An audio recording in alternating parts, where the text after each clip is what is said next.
नमस्कार, मी सुनील. आपण पाहतात आवाज इंडिया मराठी. आता एक नजर टाकूयात महत्त्वाच्या घडामोडींवर. आसाम, पश्चिम बंगाल, तमिळनाडू, केरळ आणि पौंडेचेरी या 5 राज्यांच्या विधानसभा निवडणुकांचे निकाल आज जाहीर होत आहेत.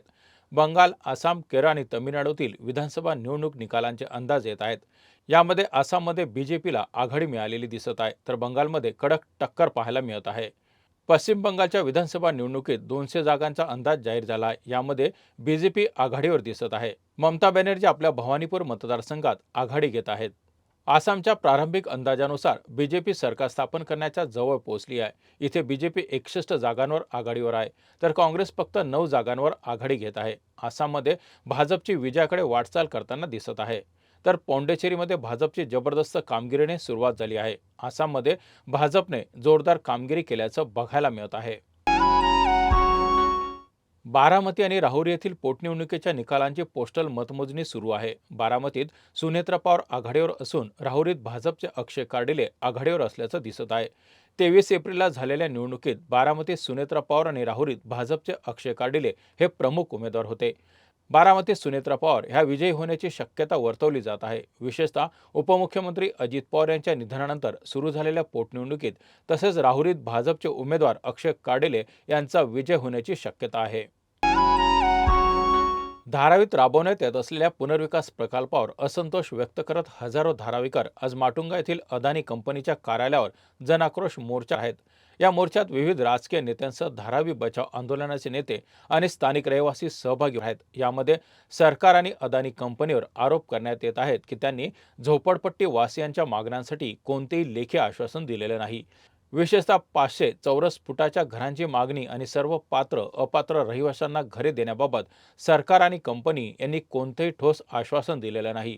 धारावीत पारदर्शकतेचा अभाव आणि पुनर्विकासाच्या प्रक्रियेची अस्पष्टता यावरही जोरदार टीका केली जात आहे. मोर्चेकऱ्यांनी सरकार आणि अदानी कंपनीकडून या मुद्द्यावर स्पष्टीकरण आणि लेखी आश्वासनाची मागणी केली आहे.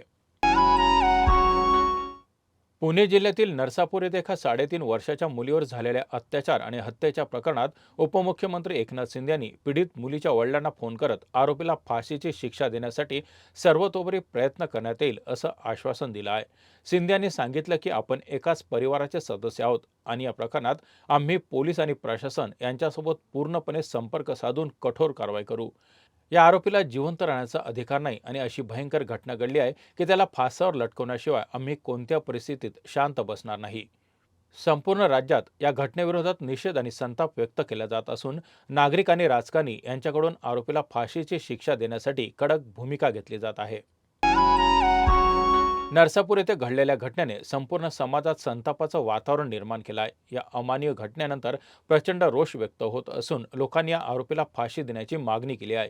या प्रकरणाचा तपास लवकरात लवकर करावा अशी जनतेची भावना आहे. त्याच पार्श्वभूमीवर राज्य सरकारने तपासासाठी एसआयटीची टीम स्थापन केली आहे. एसआयटीमध्ये 6 वरिष्ठ अधिकाऱ्यांचा समावेश असून त्यात 2 महिला अधिकारी आहेत. पुणे ग्रामीण पोलिसांच्या वरिष्ठ अधिकाऱ्यांचा या एसआयटीमध्ये समावेश करण्यात आला आहे.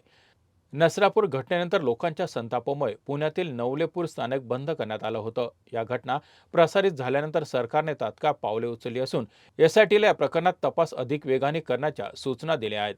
लोकांच्या भावना आणि जनतेचा गुस्सा लक्षात घेता या प्रकरणाचा चिवट आणि जलद तपास होईल अशी अपेक्षा आहे.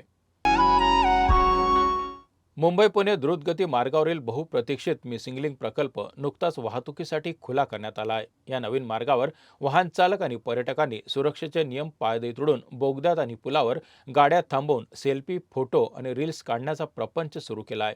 त्यामुळे महामार्ग पोलिसांनी कडक कारवाई करत 15 वाहन चालकांवर दंडात्मक कारवाई केली आहे. हा 13.3 किलोमीटर लांब मार्ग आधुनिक अभियांत्रिकीचा आदर्श मानला जात आहे. यातील 2 बोगदे जगातील सर्वात रुंद बोगदे ठरले आहेत आणि त्यांची नोंद गिनीज बुक ऑफ वर्ल्ड रेकॉर्ड्समध्ये झाली आहे. त्याचप्रमाणे येथील केबल स्टेट पूल हा देशातील सर्वात उंच पूल आहे. या भव्य रचनेमुळे पर्यटकांची संख्या वाढली आहे, परंतु सुरक्षेच्या दृष्टीने गाड्या थांबवणं आणि वाहतुकीला अडथळा आणणं धोकादायक ठरू शकतं. त्यामुळे पोलिसांनी अशी कारवाई केली आहे की जेणेकरून सुरक्षा नियमांचं पालन होईल आणि कोणतीही मोठी दुर्घटना घडणार नाही.